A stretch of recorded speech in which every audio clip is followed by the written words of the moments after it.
everyone. Let me clear my throat for this one.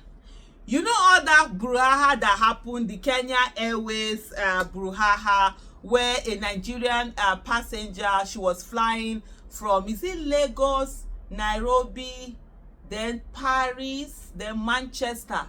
That was such a long route anyway. She was going, and then she got to Nairobi, and they refused to carry her on. According to them, they said that, oh, she didn't have some Schengen visa. But according to the passenger said that she had asked before she bought the ticket that if it was okay, she didn't need some transit visa or something like that. Anyways, there was a lot of different reports. There were reports that she had thrown her sanitary, according to them, whether she threw her sanitary pads, used sanitary pad to them. There were other reports that she had insisted that she needed a room, she needed a place, after saying, was it over 17 hours back and forth. And then there's a report that said that they were saying that she has to prove to them that she was in her period, because she was actually in her period. And then that happened. Whether that happened, I don't know. And then that they had given her an alternative for her to fly from Nairobi direct to Manchester instead of going through Paris, and a whole lot. But this particular news that I'm going to talk about is on Sahara Reporters, where it says Kenya Airways apologizes for ill treatment of Nigerian passenger, admits to misleading statement. Because there is this particular oh my goodness, what's his name? I'm saying his Twitter handle thing, but probably I'm sure I'm gonna get the name from here as we go on. He followed the case very well, and I must say this Achimugu, is it Michael Achimugu? I think that's his name. He has really been doing well. You understand the job that he's doing. You see the way there's professionalism in the things that he does. And for me, this is my own thing. If you do very well, I will praise you. I don't care where you do, where you know that. As long as you are working for Nigeria, I'm gonna praise you. You do anyhow. I don't care whether we know each other. As long as you do Nigeria anyhow, me go do you anyhow too. I will call you out anyhow. I think it's James, if I'm not either James or Michael, something at Chumugu. He has really been doing well. The other time when there was a passenger, a French national, I think he was having some mental breakdown, and there were so many things. Somehow there was a way he handled the whole case, which was so professional and decent and everything. And for me, I think even on this case, he took on this case because he was saying to the Kenya Airways, so enough of treating Nigerian passengers anyhow. If you people do anyhow, you will see anyhow too when you're coming to Nigeria. Because after all, we are paying money. Nigerian passengers, we are paying money, but guess what? They treat us the worst.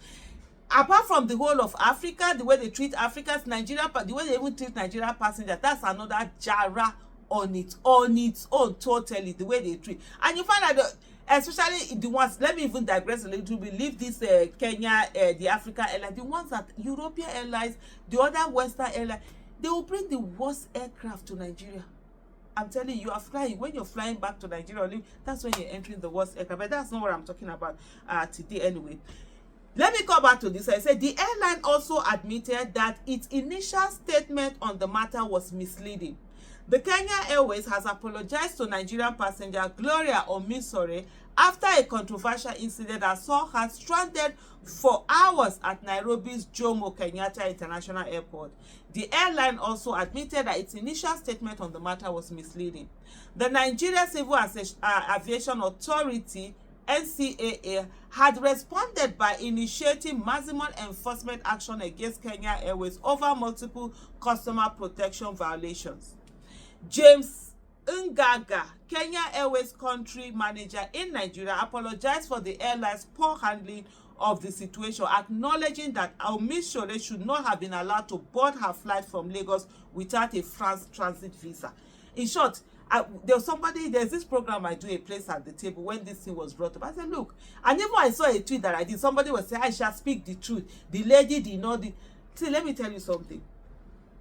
The airline is supposed to check all your visas as you go through. They're supposed to check those visas. If your visas are not complete, they stop you. Like the woman that the report said, the woman even asked that before she bought those tickets. Because one of the things that happened is that after UK came out of Schengen, these people, Schengen people, are not smiling. Even if you have you are resident there, they will not allow you. I remember there was a ticket we bought for our son. I think it was Lufthansa. Yes, it was Lufthansa. He got to the airport, they didn't allow him to fly. Even though he had a UK resident card, they didn't allow him. So we had to come back, we had to go and buy another ticket for him. So they should not have allowed her to even leave Lagos. Talk less that when she now gets to Nairobi, you are not giving her stories and whatever, and then you are not doing anyhow. The passenger was flown to Nairobi, where she endured a grueling 17-hour layover. It's not easy. 17 hours sitting on chair, you are in your period. It can be very difficult, except for some weird people that love staying in airport. Like me, I'm one of those weird people. I actually love, I don't even like being in this inside all of those what do they call this place where you go and stay there, you are flying on business. I usually don't even fly business. You are those places you go and, no, I like to be in the city, because it's a whole drama, watching people, the ones that are running, watching old people, couple feeding themselves, sharing food, watching families. I love everything about travel. I love sitting in the airport and just watching what is going around. But 17 hours, that's quite too long. Only to be informed that she would have to wait another 10 hours before being placed on a flight to the UK. Omishore, who was reportedly experiencing bleeding and requested accommodation for the additional waiting time. What would it have cost them? Just go and accommodate her. Put her in an airport. Somebody that is going to Manchester is not going to enter Kenya and not come out now. Do some emergency visa, whatever, e-visa, whatever, to allow her get in. Or if there's hotel in the airport, get her there. This whole drama would not have cost them anything. However, instead of addressing her needs professionally, airline staff allegedly mishandled the situation, leading to a confrontation that was captured in a viral video. In a statement on Saturday, NCAA's Director of Public Affairs and Consumer Protection, Michael Achimugu, yes, that was the name I was trying to remember, Michael Achimugu. I must tell you, that guy is really doing very well. It's really commendable, the things that he's doing. And let him just keep it up and just keep doing great things for Nigeria.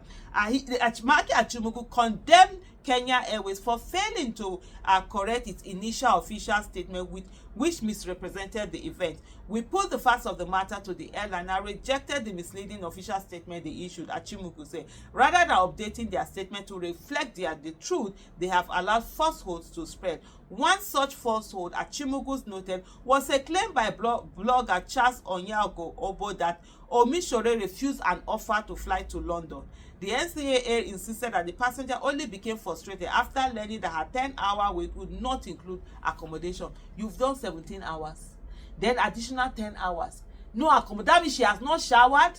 Even if you are changing this thing, there's a, you know that thing, every woman with this, when you are in your period, you feel like you want to wash, you want to feel clean, you want to just bath. It's not just to be changing, your this thing. And for them, they literally could have handled that thing well. Put her on a different place, send her, directly to London, get her a flight that takes her finally to Manchester and all of that. But hey, they have to do, what they're doing. So you see, she was not even, that means she was not offered an alternative, like they had rightly said. And for her, it was this, that it was not that she refused the alternative, it was the 10-hour wait without accommodation that really led to it.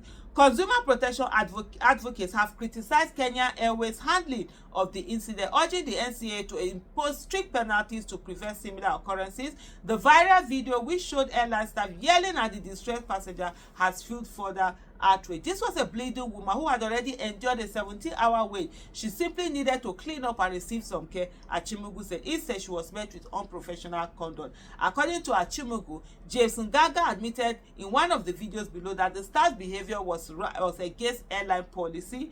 When that woman was just ranting, do you know what was going in my head? God forgive me. I was just thinking, which Nigerian man broke her heart? Because it was the way she took it as if it was personal. The way she was. Anyway, let me not digress.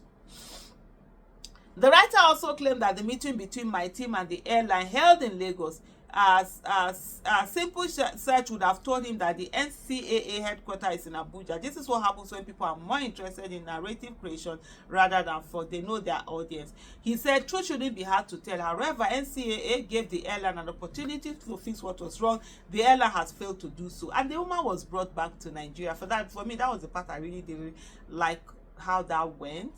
I mean, at the end of the day, Kenya Airways sort of like one, but also in terms of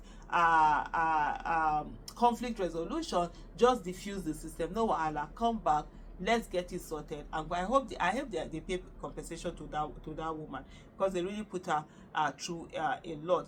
Earlier yesterday, the airline asked for an extension of 1 hour after which they still failed to comply with the determination of the NCAA. On Thursday, in a separate issue, the airline failed to send in a compliance report about a scheduled flight that was delayed for 7 hours with no compensation for the passenger. Achimugu explained that when confronted over the phone, the Kenya Airways team claimed ignorance of the NCAA regulation. Ignorance, it's not accepted in law. We are sending them a copy of it, but how can you operate in a foreign country with no records to the relevant regulations? How is this different from those who claim that Ms. Shure should have known the travel documents she needed for trip? To this end, we are organizing a retreat for all airlines operating in Nigeria to learn and relearn Part 19 of the NCAA Regulation 2023. You don't even need to waste time teaching them. Just hit them with fine. The moment you hit one with fine, they will get sense. All of this going to do a conference is wasting Nigeria's money. Why? Oh, you failed to, you didn't know, fine. You know now, bam, fine. Pay how many $1,000, bam, or else. Stop your operation. They will learn. They will learn. All of this whatever will not go. But at the end of the day, the onus is always on the airline to ensure that wherever you are carrying your visas, you comply. Even like what countries do, if they go to that and they usually are fine if it's not, if it's not complete. And the airline should just, how do I put it now, be more civil. I don't know. There's this disrespect they actually have for Nigerians. Thank you so much for watching. Bye.